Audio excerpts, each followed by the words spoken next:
تھی، لیکن انہوں نے اس کے اٹھانے سے انکار کر دیا اور اس سے ڈر گئے، اور انسان نے اس کو اٹھایا کیونکہ وہ بڑا ظالم اور بڑا نادان ہے، تاکہ اللہ منافق اور مشرک مردوں اور عورتوں کو عذاب میں مبتلا فرمائے اور مومن مردوں اور عورتوں پر رجوع فرمائے، اور اللہ بڑی بخشش والا اور کمال مہربان ہے۔ انسان نے امانت کا بوجھ اٹھا لیا۔ جب اللہ سبحانہ تعالیٰ نے اپنی مخلوق پیدا فرمائی تو انسانوں کو، جنوں کو، آسمانوں کو، زمینوں کو اور پہاڑوں کو جمع کیا۔ پھر پہلے تو امانت آسمانوں پر پیش کی گئی، اور حق تعالیٰ نے ان سے فرمایا، کیا تم اس کو قبول کرتے ہو؟ میرے ذمے اس کا جنت میں ثواب ہے، اور تم پر اور بھی اپنا فضل و کرم کروں گا۔ بولے، اے رب، ہم میں اس کی طاقت نہیں، نہ ہم اسے اٹھا سکیں گے، ویسے ہم تیرے اطاعت گزار ہیں۔ پھر زمین پر پیش کر کے کہا، تم اسے قبول کرتی ہو؟ میں تمہیں دنیا میں اپنا فضل اور بزرگی عطا کروں گا۔ انہوں نے جواب دیا کہ اے رب، ہم سے ان پر صبر نہ ہو سکے گا، یہ ہماری طاقت سے باہر ہے، ویسے ہم تیرے مطیع و فرما بردار ہیں، تیرے کسی حکم کو ٹالنے والے نہیں۔ پھر آدم کو قریب بلا کر کہا، تم یہ امانت اٹھاتے ہو اور اس کی صحیح نگہداشت کا اقرار کرتے ہو؟ آدم نے پوچھا، اگر میں اسے اٹھا لوں تو تیرے ہاں مجھے کیا ملے گا؟ فرمایا، اے آدم، اگر تو نے صحیح اطاعت کی اور امانت کا پورا حق ادا کر دیا تو تیرے لیے میرے پاس بزرگی ہے، فضل ہے، اور جنت میں دل خوش کن ثواب ہے، اور اگر نافرمانی کی، اس کی نگہداشت کا حق نہیں ادا کیا اور برے کام کیے تو سزا ملے گی اور جہنم کی آگ میں ڈال دیے جاؤ گے۔ بولے، اے رب، میں تیار ہوں، اور اس کے اٹھانے پر راضی ہو گئے۔ حق تعالیٰ نے ان سے فرمایا کہ میں نے بار امانت تمہارے کندھوں پر رکھ دیا۔ اسی بات کو یہاں فرمایا کہ امانت کو انسان نے اٹھا لیا۔ بار امانت اٹھانے کی وجہ یہ کہ انسان نے بار امانت اس لیے اٹھایا کہ اللہ تعالیٰ منافق اور مشرک مردوں اور عورتوں کو عذاب دے۔ منافق وہ ہے جو ظاہر میں مسلمانوں کے ڈر سے مومن ہو مگر دل میں کافروں کی طرح کفر رکھتا ہو، اور مشرک ظاہر و باطن ہر حالت میں اللہ کے اور اللہ کے رسول کے مخالف ہیں، اور شرک و بت پرستی میں مبتلا رہتے ہیں، اور اس لیے بھی کہ اللہ مومن مردوں اور عورتوں پر رحم فرمائے جو اللہ پر، اس کے فرشتوں پر، اس کی کتابوں پر اور اس کے رسولوں پر ایمان رکھتے ہیں، اور اللہ کے احکام کی دل و جان سے خوشی تعمیل کرتے رہتے ہیں۔ اللہ توبہ کرنے والوں کے گناہ معاف کرنے والا ہے اور ایمان والوں پر بڑا ہی مہربان ہے۔ الحمدللہ، اللہ سبحانہ تعالیٰ کے فضل و کرم کے ساتھ سورہ احزاب آیت تکمیل تک پہنچی۔ اللہ سبحانہ تعالیٰ قبول فرمائے، غلطی کوتاہی معاف فرمائے۔ آگے ہے سورہ سبا۔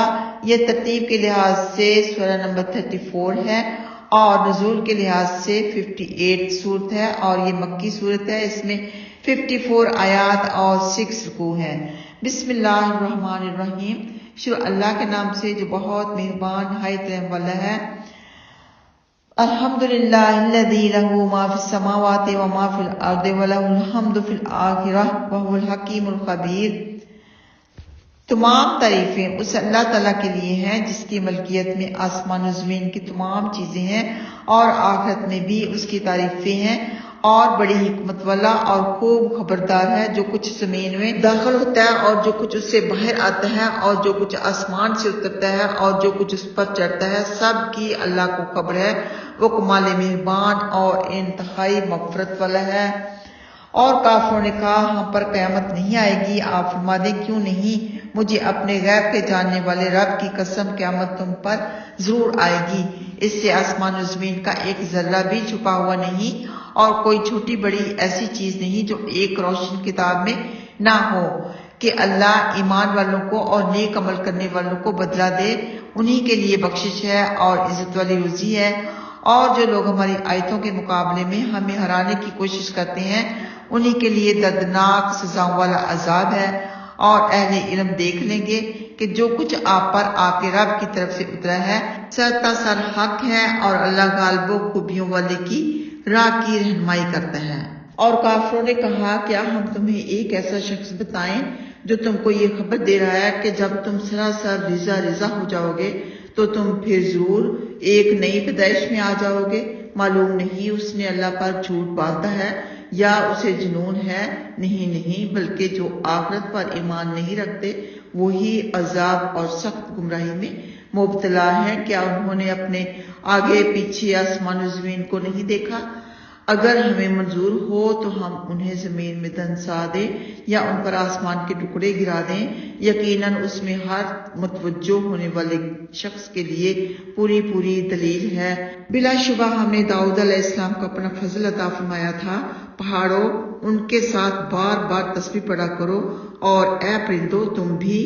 اور ہم نے ان کے لیے لوہا نرم بنا دیا تھا کہ پوری ذرہ بناؤ اور جوڑوں میں اندازہ رکھو، اور تم سب نیک عمل کرو، یقیناً میں تمہارے کام اچھی طرح دیکھ رہا ہوں۔ تو یہ حضرت داؤد علیہ السلام پر اللہ سبحانہ تعالیٰ کا فضل تھا کہ اللہ سبحانہ تعالیٰ نے اپنے بندے اور رسول حضرت داؤد علیہ السلام کو جو نعمتیں عطا فرمائی تھی ان کا بیان ہے کہ اللہ کا آپ پر ظاہری فضل و کرم تھا کہ آپ کو نبوت بھی ملی اور طاقت اور حکومت بھی، آپ کے پاس جنگی طاقت بھی کافی تھی اور فوج بھی، اور حسب ضرورت اصلاح بھی۔ علاوہ ازیں آپ کو ایک مخصوص نعمت سے نوازا گیا تھا کہ آپ کو کمال خوش الحال عطا کی تھی۔ جب آپ اپنی خوبصورت آواز سے زبور پڑھتے تھے اور اللہ کی پاکی بیان فرماتے تھے تو آپ کے ساتھ پہاڑ بھی تسبیح کرتے تھے، اڑتے پرندے بھی ٹھہر جاتے تھے، اور آنے جانے والے کھڑے ہو کر سننے لگتے تھے، اور قریب آ کر مختلف بولیوں میں آپ کی آواز میں آواز ملانے لگتے تھے۔ ایک دفعہ نبی پاک صلی اللہ علیہ وآلہ وسلم نے ابو موسیٰ اشعری رضی اللہ تعالیٰ عنہما کو رات میں قرآن پڑھتے ہوئے سنا۔ آپ نے ٹھہر کر ان کی قرت سنی، پھر فرمایا کہ انہیں بھی آل داؤد کی خوشلحانیوں میں سے پیاری آواز ملی ہے۔ پھر فرمایا کہ ہم نے ان کے لیے لوہا نرم بنا دیا تھا، یعنی آپ اسے آگ میں گرم کر کے ہتھوڑے مار کر چیزیں ہی نہیں بناتے تھے بلکہ دھاگے کی طرح ہاتھ سے پٹ لیا کرتے تھے۔ زرہوں میں زنجیریں ڈالنا آپ ہی کی ایجاد ہے۔ اس سے پہلے زرہیں لوہے کے چوڑے پتھروں کی بنتی تھیں۔ حاکم ہونے کے باوجود محنت کرتے تھے۔ تو تفسیر میں ہے کہ آپ روزانہ ایک زرہ بنا لیا کرتے تھے اور اسے 6000 درہم میں فروخت کر دیا کرتے تھے، جس میں سے 2000 اپنے خرچ کے لیے رکھ کر باقی 4000 دینی کام کرنے والوں کے کھانے پر خرچ کر دیا کرتے تھے۔ پھر فرمایا اور جوڑوں میں اندازہ رکھو۔ خود حق تعالیٰ آپ کو زرہ بنانا بتا رہا ہے کہ کڑیاں اندازے سے رکھو، ہلکے اتنے چھوٹے نہ ہوں کہ ٹھیک نہ بیٹھیں اور نہ اتنے بڑے کہ ڈھیلے رہ جائیں، بلکہ اندازے سے ٹھیک رکھو۔ اللہ اکبر۔ آگے اللہ سبحانہ تعالیٰ فرماتے ہیں، ہم نے سلیمان علیہ السلام کے لیے ہوا مسخر کر دی جس کی صبح کی منزل 1 ماہ کی مسافت کی برابر ہوتی تھی اور شام کی منزل بھی، اور ہم نے ان کے لیے تانبے کا چشمہ جاری کر دیا۔ بعض جن ان کے رب کے حکم سے ان کے سامنے کام کیا کرتے تھے، اور ان میں سے جو کوئی بھی ہمارے حکم سے ٹیڑھا ہو جائے گا ہم اسے آگ کا مزہ چکھائیں گے۔ جو کچھ وہ چاہتے جن بنا دیا کرتے تھے، مثلاً قلعے، مجسمے، حوضوں جیسے بڑے لگن اور چولہوں پر جمی ہوئی بڑی دیگیں۔ اے آل داؤد، بطور شکر کے عمل کرو اور میرے شکر گزار بندے تھوڑے سے ہیں۔ پھر جب ہم نے ان کے پاس موت کا حکم بھیجا تو جنوں کو ان کی موت کی دیمک ہی نے خبر دی جو ان کی لکڑی چاٹ رہی تھی۔ پھر جب وہ گرے تو جنوں پر یہ بات کھلی کہ اگر ہم غیب داں ہوتے تو اس ذلت والے عذاب میں اب تک نہ رہتے۔ تو حضرت سلیمان علیہ السلام پر اللہ کا فضل تھا کہ جن، پرندے، جانور، کیڑے مکوڑے سب ان کے تابع تھے۔ تو یہاں پر حضرت سلیمان علیہ السلام کی وفات کے بارے میں ہم پڑھیں گے کہ حضرت سلیمان علیہ السلام کی وفات کس طرح واقع ہوئی اور اللہ نے کس طرح آپ کی وفات جنوں پر ظاہر نہیں ہونے دی جو سخت کاموں میں آپ کے حکم کے تابع تھے۔ آپ موت کے بعد ایک زمانے تک اپنے عصا پر ٹیک لگائے کھڑے رہے۔ ابن عباس رضی اللہ تعالیٰ عنہ بیان فرماتے ہیں، تقریباً آپ کی لاش 1 سال تک لکڑی سے ٹیک لگائی کھڑی رہی۔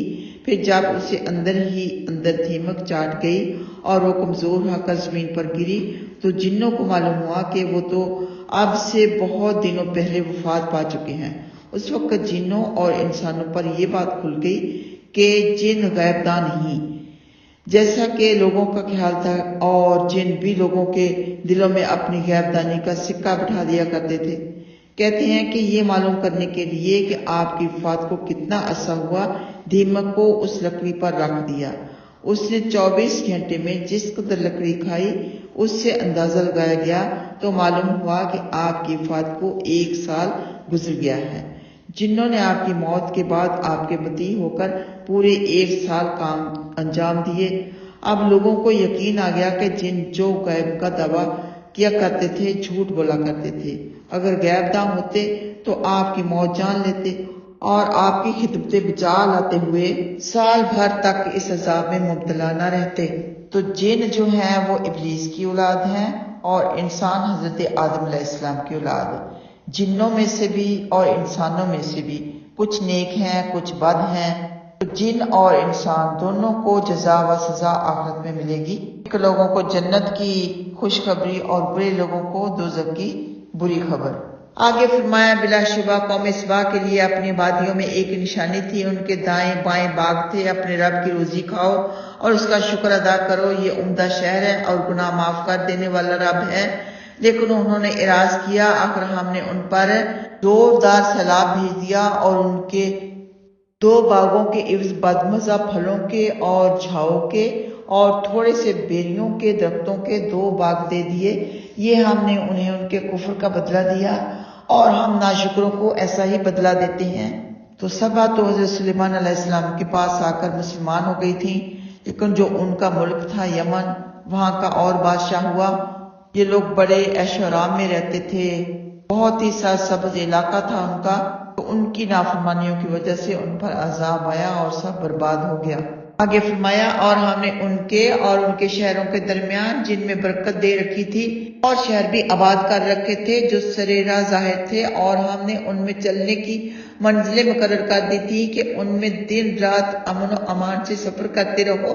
لیکن انہوں نے دعا مانگی کہ اے ہمارے آقا ہمارے سفر لمبے کر دے، اور انہوں نے اپنے اوپر ظلم کیا۔ آخرکار ہم نے انہیں افسانہ بنا دیا اور ان کے پوری طرح سے ٹکڑے ٹکڑے کر ڈالے۔ یقیناً اس میں ہر صبر کرنے والے اور ہر شکر گزار کے لیے بڑی بڑی عبرتیں ہیں۔ سفر کا لطف حاصل کرنے کے لیے لمبے لمبے سفروں کی انہوں نے دعا کی۔ لمبا سفر ہو، سواریاں بھی ہو، کھانے پینے کا سامان بھی ساتھ ہو اور سفر کی تمام چیزیں ہوں تو پھر سفر میں مزہ آئے۔ تھے تو وہ کافر مشرک تھے، لیکن ان کی دعا اللہ نے قبول کی اور ان کا جو ہرا بھرا شہر تھا سب برباد ہو گیا۔ اللہ سبحانہ تعالیٰ فرماتے ہیں کہ ہم نے انہیں لوگوں کے لیے افسانہ بنا کر چھوڑ دیا۔ اب لوگ ان کے واقعات بیان کرتے ہیں کہ اللہ نے ان پر کیسا عذاب بھیجا جس سے وہ تتر بتر ہو کر رہ گئے۔ نہ عزیزوں کا قرب ہی رہا، نہ دوستوں کا آنا جانا ہی رہا، نہ عیش و آرام ہی رہا اور نہ مل بیٹھنا ہی رہا۔ سب دنیا میں ادھر ادھر متفرق ہو گئے۔ آگے اللہ سبحانہ تعالیٰ فرماتے ہیں بلا شبہ شیطان نے اپنے گمان کو سچا کر دکھایا، سب کے سب اس کے پیچھے لگ گئے بجز ایمان والوں کی جماعت کے، اور شیطان کا ان پر کوئی زور نہ تھا مگر یہ کہ ہم آخرت پر ایمان رکھنے والوں کو اس پر ایمان رکھنے والوں سے ممتاز کر دیں، اور آپ کا رب ہر چیز کا نگہبان ہے۔ آپ فرما دیں کہ تمہیں اللہ کے سوا جن معبودوں کا گمان ہے سب کو پکار لو، ان میں سے کسی کو آسمان و زمین کے ایک ذرے کا بھی اختیار نہیں، نہ آسمان و زمین میں ان کا ساجہ ہے اور نہ ان میں سے کوئی اللہ کا مددگار ہے۔ اللہ کے پاس سفارش بھی کام نہیں دیتی، ہاں جس کو وہ اجازت دے دے، یہاں تک کہ جب ان کی گھبراہٹ دور ہو جاتی ہے تو آپس میں پوچھتے ہیں تمہارے رب نے کیا فرمایا؟ وہ جواب دیتے ہیں کہ سچی بات کا حکم فرمایا، وہی سب سے بلند و بالا اور سب سے بڑا ہے۔ نبی پاک صلی اللہ علیہ وآلہ وسلم کا فرمان ہے کہ جب اللہ آسمان میں کسی کام کا فیصلہ کرتے ہیں تو فرشتے عاجزی سے اپنے سر جھکا لیتے ہیں۔ اللہ کا کلام پتھر پر زنجیر کی جھنکار کی طرح کا ہوتا ہے۔ پھر جب فرشتوں کے دلوں میں گھبراہٹ دور ہو جاتی ہے تو پوچھتے ہیں کہ تمہارے رب نے کیا کہا؟ تو وہ فرشتے جن سے اللہ کا کلام کیا گیا تھا اس سے جوں کا توں بتا دیتے ہیں اور کہتے ہیں کہ حق تعالیٰ سب سے بلند و بالا تر اور سب سے بڑا ہے۔ پھر کوئی بات چوری سے سننے والے شیطان بھی سن لیتے ہیں اور اپنے پاس والے سے وہ پھر اپنے پاس والے سے کہتا چلا جاتا ہے، یہاں تک کہ سلسلہ بسلسلہ نیچے والے تک خبر پہنچ جاتی ہے۔ وہ جادوگر یا کاہن کے دل میں ڈال دیتا ہے، کبھی تو بتانے سے پہلے ہی اوپر والے شیطان کو انگارہ مار کر ختم کر دیا جاتا ہے، اور کبھی بتانے کے بعد پھر کہانیاں جادوگر اس میں سے 100 جھوٹ ملا کر لوگوں کو پھیلا دیتے ہیں، اور ایک بار صداقت کی وجہ سے لوگ کہانوں اور جادوگروں کی ہر بات پر یقین کرنے لگتے ہیں۔ تو شیاطین خبر لینے کے لیے اوپر آسمانوں تک جاتے ہیں، انگارے سے ان کو دور بھگا دیا جاتا ہے، لیکن ان میں سے کوئی نہ کوئی ایسا رہ ہی جاتا ہے کہ جو خبر لے کے آ جاتا ہے، پھر اس کو رہا کر ڈبل کر کے بلکہ 100 گنا زیادہ کر کے لوگوں میں پھیلاتے ہیں اور اپنا دنیا کا فائدہ اٹھاتے ہیں۔ آگے فرمایا، آپ پوچھیں تمہیں آسمان و زمین میں سے کون روزی دیتا ہے؟ پھر خود ہی جواب دیں گے کہ اللہ، بلا شبہ ہم یا تم یقیناً کھلی ہدایت پر یا کھلی گمراہی پر ہے۔ آپ فرما دیں کہ ہمارے جرائم کے بارے میں تم سے سوال نہ ہوگا اور تمہارے کرتوتوں کے بارے میں ہم سے نہیں پوچھا جائے گا۔ آپ فرما دیں ہمیں ہمارا رب جمع فرمائے گا، پھر انصاف سے ہمارے فیصلے فرمائے گا، وہی جھگڑنے چکانے والا اور بڑے علم والا ہے۔ آپ فرما دیں کہ ذرا مجھے بھی تو انہیں دکھا دو جنہیں تم اللہ کے شریک بنا کر اس کے ساتھ ملا رہے ہو۔ ہرگز اس کا کوئی شریک نہیں، بلکہ وہی ایک اللہ ہے جو سب پر غالب اور بڑی حکمت والا ہے۔ ہم نے تو آپ کو تمام لوگوں کے لیے بشارت سننے والا اور جگانے والا بنا کر بھیجا ہے، لیکن اکثر لوگ سمجھ سے محروم ہیں۔ پوچھتے ہیں کہ یہ وعدہ کب ہوگا؟ سچے ہو تو بتاؤ۔ آپ انہیں جواب دیں کہ وعدے والا دن معین ہے جس سے نہ گھڑی بھر تم پیچھے ہٹ سکتے ہو اور نہ آگے بڑھ سکتے ہو۔ اور کافروں نے کہا، ہم کبھی اس قرآن کو نہ مانیں گے اور نہ اس سے پہلے کی کتابوں کو۔ اے مخاطب، اس وقت ان کی حالت دیکھنے کے قابل ہے جب یہ ظالم اپنے رب کے آگے کھڑے ہوں گے اور ایک دوسرے کو الزام دے رہا ہوگا۔ عوام بڑے لوگوں سے کہیں گے کہ اگر نہ تم ہوتے تو ہم سب کے سب مسلمان ہوتے، بلکہ لوگ عوام سے کہیں گے جب یہ ہدایت تمہارے پاس آ گئی تھی تو کیا ہم نے اس سے تمہیں روکا تھا؟ تم خود ہی محروم ہو۔ اور عوام ان بڑوں سے کہیں گے کہ تمہارے دن رات کے مکر و فریب سے ہم بے ایمان رہے، جبکہ تم ہم کو حکم دیتے تھے کہ ہم اللہ کا نہ مانیں اور اس کے ساتھ شریک ٹھہرائیں۔ جب یہ عذاب دیکھیں گے تو دل ہی دل میں پیشمان ہوں گے اور ہم کافروں کی گردنوں میں توق ڈال دیں گے، انہیں صرف ان کے عملوں ہی کا بدلہ دیا جائے گا۔ یعنی وہاں پر جھگڑوں پر اتر جائیں گے، ایک دوسرے سے جھگڑا کرنے لگیں گے، تم نے ہمیں گمراہ کیا۔ وہ کہے گا ہم نے نہیں کیا، خود ہی گمراہی میں تھے۔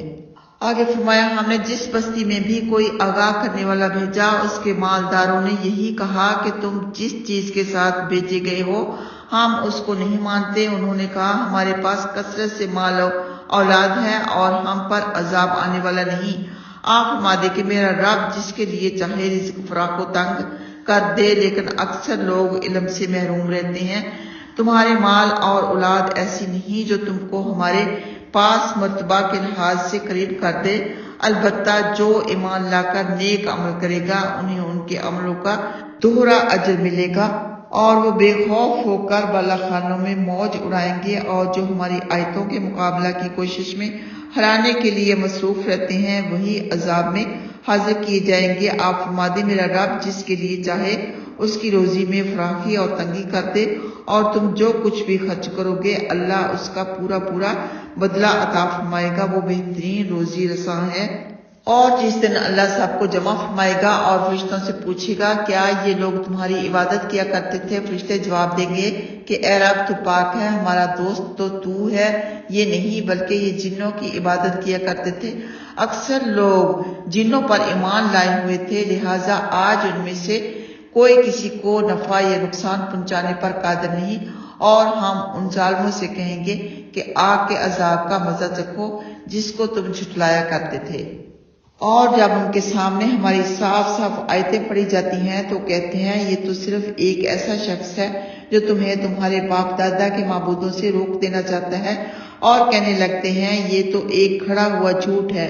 اور جب حق کافروں کے پاس آیا تو انہوں نے اس کے متعلق کہہ دیا کہ یہ تو کھلا جادو ہے، اور ہم نے انہیں نہ تو کتابیں دی کہ یہ انہیں پڑھتے، اور نہ آپ سے پہلے ہم نے ان کی طرف کوئی آگاہ کرنے والا بھیجا۔ ان سے پہلے لوگوں نے بھی جھٹلایا تھا، اور جو کچھ ہم نے انہیں دے رکھا تھا یہ تو اس کے 10ویں حصے کو بھی نہیں پہنچے، لیکن انہوں نے بھی میرے رسولوں کو جھٹلایا، پھر کس طرح ان پر میرا عذاب آیا۔ آپ فرما دیں کہ میں تمہیں ایک ہی بات کی نصیحت کرتا ہوں کہ تم تعصب چھوڑ کر دو اور ایک کھڑے ہو کر سوچو تو صحیح کہ تمہارے نبی صلی اللہ علیہ وآلہ وسلم کو کوئی جنون نہیں، وہ تو سخت مصیبت کے آنے سے پہلے ہی تم کو محض ہوشیار کر رہے ہیں۔ آپ فرما دیں میں تم سے جو صلہ مانگوں میں نے وہ تم ہی کو دے دیا، میرا صلہ اللہ ہی کے ذمہ ہے اور وہ ہر چیز پر گواہ ہے۔ آپ فرما دیں کہ میرا رب سچی وحی اتار رہا ہے، وہ خوب غیب داں ہے۔ آپ فرما دیں کہ حق آ پہنچا اور باطل نہ پہلے ابھرا تھا اور نہ دوبارہ ابھر سکتا ہے۔ آپ فرما دیں کہ اگر میں بہک جاؤں تو اس کا وبال مجھے پر پڑے گا، اور اگر ہدایت پر ہوں تو اس لیے کہ میرے پاس میرے رب کی وحی آتی ہے، وہ خوب سننے والا اور خوب جاننے والا ہے اور بہت قریب ہے۔ کاش آپ انہیں دیکھتے جب یہ گھبرا رہے ہوں گے اور بچاؤ کی کوئی تدبیر نہ ہوگی، اور آپ کے پاس ہی پکڑ لیے جائیں گے اور کہیں گے کہ ہم قرآن پر ایمان لے آئے، بھلا اتنی دور سے کیسے وہاں تک ان کا ہاتھ پہنچ سکتا ہے، حالانکہ اس سے پہلے یہ اسے ٹھکرا چکے تھے، اور یہ دور سے بن دیکھے ہانکتے رہتے ہیں۔ ان کے اور ان کی خواہشوں کے درمیان آڑ کر دی جائے گی، جیسا کہ ان جیسوں کے ساتھ ان سے پہلے بھی کیا گیا تھا۔ یقیناً یہ بڑے گہرے شک و تردد میں مبتلا تھے، یعنی مشرک قیامت کے دن کہیں گے کہ ہمارا اللہ پر، اس کے فرشتوں پر، اس کی کتابوں پر، اس کے رسولوں پر ایمان ہے۔ فرمایا کہ کاش تم دیکھتے جب مجرم سر جھکائے ہوئے اپنے رب کے سامنے کھڑے ہوں گے اور کہہ رہے ہوں گے کہ اے ہمارے رب، ہم نے دیکھ لیا اور سن لیا، ہمیں دنیا میں واپس بھیج دے، ہم نیک عمل کریں گے، اب ہمیں یقین آ گیا ہے۔ اسی وجہ سے فرمایا کہ اب ایمان لانا بیکار ہے۔ اب تو یہ ایمان کی قبولیت والی جگہ سے بہت دور ہٹ کر آخرت میں آ گئے ہیں، جو جزا کا گھر ہے، دارالامتحان نہیں۔ اگر یہ دنیا میں رہ کر ایمان لاتے تو قابل قبول تھا، آخرت میں آنے کے بعد ایمان لانا بے سود ہے۔ اب تو ان کی ایسی مثال ہے جیسے کوئی شخص میلوں دور سے کسی چیز کو پکڑنا چاہتا ہو، پھر جیسے وہ چیز اتنی دور سے اس کے ہاتھ میں نہیں آ سکتی، اسی طرح آخرت میں ایمان لانے کی خواہش بے سود ہے۔ الحمدللہ، اللہ سبحانہ تعالیٰ کے فضل و کرم کے ساتھ سورہ سبا کا ترجمہ تفسیر پائے تکمیل تک پہنچا۔ اللہ سبحانہ تعالیٰ قبول فرمائے، غلطی کوتاہی معاف فرمائے، ہم سب سے راضی ہو جائے، ہم سب کو جنت الفردوس میں جگہ عطا فرمائے، آمین۔ آ گیا سورہ فاتر۔ یہ ترتیب کے لحاظ سے 35 سورت اور نزول کے لحاظ سے 43 سورت ہے، اور یہ مکی سورت ہے۔ اس میں 45 آیات اور 5 رکوع ہیں۔ بسم اللہ الرحمن الرحیم، شروع اللہ کے نام سے جو بہت مہربان نہایت رحم والا ہے۔ الحمدللہ فاطر السماوات والارض جاعل الملائکۃ رسلا اولی اجنحۃ مثنی ثلاث ورباع یزید فی الخلق ما یشاء ان اللہ علی کل شیء قدیر۔ تمام تعریفیں اس معبود کو سزاوار ہیں جو آسمان و زمین پیدا کرنے والا ہے، اور 2 3 اور 4 پروں والے فرشتوں کو پیغام رساں بنا کر بھیجنے والا ہے۔ وہ پیدائش میں جس قدر چاہے زیادہ کر دیتا ہے، بلا شبہ اللہ ہر چیز پر خوب قادر ہے۔ ابن عباس رضی اللہ تعالیٰ عنہ فرماتے ہیں، مجھے فاتر کے ٹھیک معنی معلوم نہ تھے۔ ایک دفعہ میں نے 2 دیہاتیوں کو ایک کنویں کے بارے میں جھگڑتا ہوا پایا۔ ان میں سے ایک دیہاتی دوسرے سے بولا، انا فاترتھا، یعنی شروع میں نے اسے کھودا تھا۔ تب میں نے جانا کہ فاتر کے معنی شروع میں پیدا کرنے والے کے ہیں، یعنی اللہ نے شروع میں بلا کسی نمونے کے اپنی قدرت کاملہ سے آسمان و زمین ایجاد فرمائے۔ آگے فرمایا، اللہ اپنی جو رحمت بندوں پر کھول دے اسے کوئی بند نہیں کر سکتا، اور جو روک لے اس کے بعد کوئی کھول نہیں سکتا۔ وہ سب پر غالب ہے اور بڑی حکمت والا ہے۔ لوگو، اللہ نے تم پر جو نعمتیں اتار رکھی ہیں انہیں یاد رکھو۔ کیا اللہ کے سوا کوئی اور بھی خالق ہے جو تمہیں آسمان و زمین سے روزی پہنچائے؟ اللہ کے سوا کوئی بھی معبود نہیں، پھر تم کہاں اوندے جا رہے ہو؟ اگر یہ آپ کو جھٹلائیں تو جائے تعجب نہیں، آپ سے پہلے کے رسول بھی جھٹلائے جا چکے ہیں اور اللہ ہی کی طرف تمام کام لوٹائے جاتے ہیں۔ لوگوں یقین مانو اللہ کا وعدہ سچا ہے، خبردار تمہیں دنیوی زندگی دھوکہ میں نہ ڈال دے اور شیطان تمہیں اللہ سے غافل نہ کر دے۔ یاد رکھو شیطان تمہارا دشمن ہے، سو اسے دشمن ہی جانو۔ وہ اپنی جماعت کو محض اس لیے بلا رہا ہے کہ سب جہنمی بن جائیں۔ کافروں کے لیے سخت عذاب ہے، اور جو ایمان والے اور نیک عمل کرنے والے ہیں ان کے لیے بڑی مغفرت اور بڑا بھاری صلہ ہے۔ پھر کیا وہ شخص جس کے لیے اس کے برے عمل خوبصورت دکھائے گئے اور وہ انہیں صحیح سمجھ رہا ہے، اور وہ شخص جو اچھے کو اچھا اور برے کو برا سمجھ رہا ہے، دونوں برابر ہو سکتے ہیں؟ واقعہ اللہ جسے چاہے گمراہ کر دیتا ہے اور جسے چاہے ہدایت پر لے آتا ہے۔ آپ ان پر افسوس نہ کریں، یقیناً اللہ ان کے کرتوتوں کو خوب جانتا ہے۔ اللہ ہی نے ہوائیں بھیجی جو بادل اٹھاتی ہیں، پھر ہم اسے کسی مردہ زمین کی طرف ہانک کر لے جاتے ہیں، پھر اس سے مردہ زمین زندہ کر دیتے ہیں۔ اسی طرح زندگی بعد الموت بھی ہے۔ جو شخص عزت چاہتا ہے تو اللہ ہی کے لیے تمام عزت ہے، اسی کی طرف پاکیزہ کلمے چڑھتے ہیں اور نیک عمل بھی، جن کو وہ بلند فرما دیتا ہے، اور جو برائیوں کے گھات میں لگے رہتے ہیں ان کے لیے سخت عذاب ہے، اور ان کا یہ مکر مٹ کر ہی رہے گا۔ اللہ نے تم کو مٹی سے پیدا کیا، پھر نطفے سے، پھر اس نے تمہیں جوڑا جوڑا بنایا